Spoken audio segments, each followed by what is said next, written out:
তুমি মাটির আদমকে প্রথম সৃষ্টি করিয়া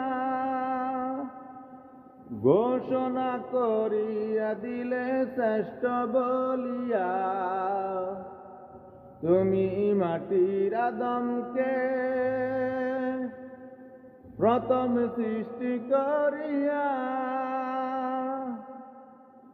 ঘোষণা করিয়া দিলে শ্রেষ্ঠ বলিয়া। তাই নূরের ফেরেশতা করে আদমকে সিজদা, তাই নূরের ফেরেশতা করে আদমকে সিজদা। তুমি সবার চেয়ে দিলে মাটির মানুষকে সম্মান। আল্লাহু আল্লাহু